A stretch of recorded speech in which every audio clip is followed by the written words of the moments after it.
এখন দেখো বাড়ির অবস্থা। এক চুটকিতে তোমাদেরকে আমি পরিষ্কার করে দেখাচ্ছি। Home clean complete. দেখো এই রুমটা পুরা চকচকে ঝকঝকে করে নিলাম। আমার এই রুমটা পরিষ্কার পরিচ্ছন্ন পুরা কমপ্লিট। ঝাড়ুটারও মেরে নিয়েছি একদম।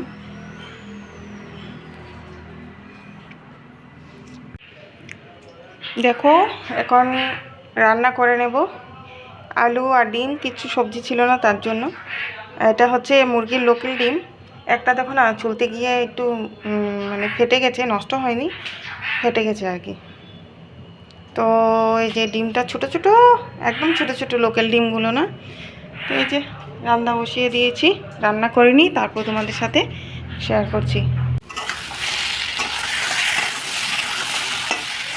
আমার মনে হচ্ছে না আলুটা একটু বেশি বয়েল করে নিয়েছি, তার জন্য মানে একটু নরম হয়ে গেছে।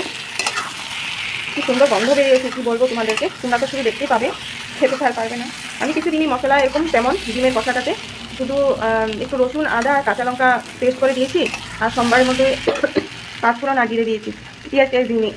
আমার না এইভাবেই রান্না করলে ভালো লাগে খেতে ডিমের ঝোলটা। বেশি পেঁয়াজ রসুনটা বেশি দিলে মনে হয় একটু গন্ধ গন্ধ লাগে আমার একটু, তার জন্য আমি সিম্পলভাবেই রান্না করি ডিমের ঝোলটা। রসুন দিই কিন্তু বেশি দিন, একদম কমের মধ্যে রসুন দিই, হালকার মধ্যে রসুনটা দিয়ে আদা কাঁচা লঙ্কা দিয়ে পেস্ট করে তারপরে রান্না করি। তোমরাও খেয়ে দেখবে, খুব টেস্টি হয় কিন্তু। তো আমি এখানে জল দিয়ে দিয়েছি, দেখো এটা এখন সাঁতলিয়ে নেবো। সাঁতলিয়ে একটু যখন বুকবুক করবে তারপরে আমি এই ডিমগুলো ছেড়ে দেবো। এটা আর আমি ফ্রাই করিনি, কারণ এটা ফ্রাই করতে গেলে আরও নষ্ট হয়ে যাবে, তার জন্য।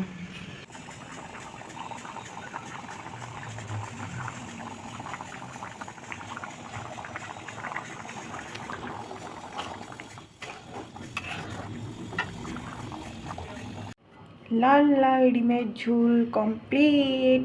দেখো ভালো করে তোমাদের সাথে কালারটা উঠছে না, তাও চেষ্টা করছি তোমাদেরকে দেখানোর জন্য। দেখো ঝোল ঝোল করেই বানিয়েছি আমি, কারণ ডিমের ঝোল খেতে আমি খুব ভালোবাসি, তার জন্য ঝোলই রান্না করলাম। কেমন হয়েছে অবশ্য জানিও আমাকে এই ডিমের ঝোলটা।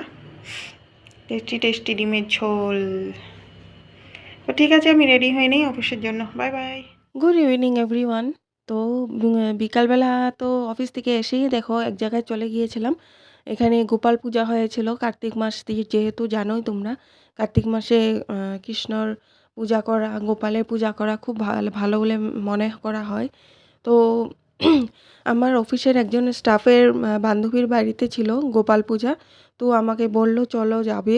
তো আমি আর ছেলে চলে গেলাম ওর সাথে গোপাল পূজা দেখার জন্য। খুব সুন্দর হয়েছিল। দিনের বেলায় গোপাল কীর্তন হয়েছিল, তারপর সেপা টেপা হয়েছিল দিনের বেলায়। আমরা গিয়েছিলাম সন্ধ্যার সময়। সন্ধ্যার সময় যাওয়ার পরেও সন্ধ্যা আরতি হয়েছিল, যখন সন্ধ্যার সময় একটু কীর্তন হয়েছিল। এগুলো আমরা পেয়েছি, ওটাই খুব ভালো লাগলো, আনন্দ লাগলো। দেখো কত গোপাল এখানে আলহী এসেছে, সবাই মানে ঘুরতে এসেছে এখানে। আর ওদের হচ্ছে ওই যে উপরে যে দুইজন গোপাল আছে, ওটা হচ্ছে নিজের গোপাল দুজন, আর বাকি দুজন ঘুরতে এসেছে। তারপর দেখো এই যে কীর্তনের জন্য সব রেডি করা হয়েছে, সবাই এসে পড়েছে, এখন কীর্তন স্টার্ট হবে। তারপর আমি এখানে বসে আছি, তোমরা দেখো আস্তে আস্তে কীর্তনগুলো কেমন লাগে।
দেখতে পেলে কি সুন্দর কীর্তন হয়েছে।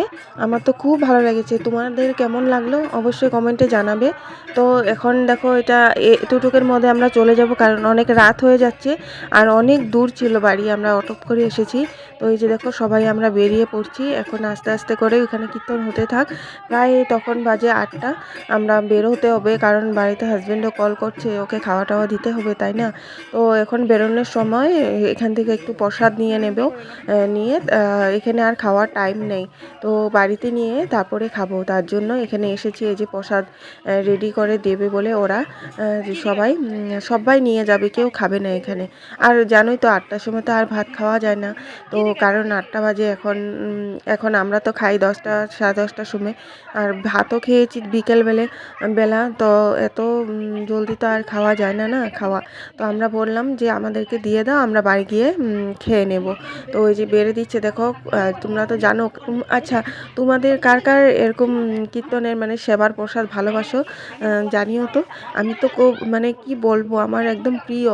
আর আমি যখন মা বাড়ি যাই তখনই এই কার্তিক মাসে অনেক কীর্তন পাই বা সেবা পাই, কিন্তু লামডিংয়ে যেহেতু আমার শ্বশুরবাড়িতে, এখানে না এরকম কীর্তন বা সেবার নিমন্ত্রণ পাই না সত্যি কথা বলতে, কারণ আমাদের কোনো এরকম বৈষ্ণবও নেই আর কেউ এরকম তেমন নেই, তার জন্য মানে এত কীর্তন সেবাটা পাই না। তো দেখো টেস্টি টেস্টি সব সবজি দিয়ে দিয়েছে, পায়েস দিয়েছে, সব কিছু এত টেস্টি কি বলবো। বাড়িতে এসে সব মিলিয়ে একসাথে মাখা প্রসাদের মতো খেয়েছি, একদম মানে অমৃত কি বলবো। তারপর বাড়ি এসে পড়েছি দেখো। আর আমার ননদ এসেছিল থ্রেডিং করতে, মানে পাশের বাড়ির ননদ। তো ও দেখো আমার জন্য কি সুন্দর মালাগুলো নিয়ে এসেছে। তোমাদের কোনটা মালা ভালো লাগলো জানিও। দেখো দুটা মালা দিয়েছে, 2 রকমের কালার, কিন্তু সেম, কিন্তু ডিজাইনটা একটু আলাদা দুইটারই। তো ননদটা সে থ্রেডিং করে গেল আর বলল এই যে দেখো তোমার জন্য আনলাম। তো আমি অনেক খুশি হয়েছি, ও এনে দিয়েছে। আর এত সুন্দর ছিল, আমার এত পছন্দ হয়েছে কি বলবো। তো এখনকার মতন ভিডিওটা এখানে শেষ করছি। নেক্সট ভিডিও জলদি আসবে। Bye bye.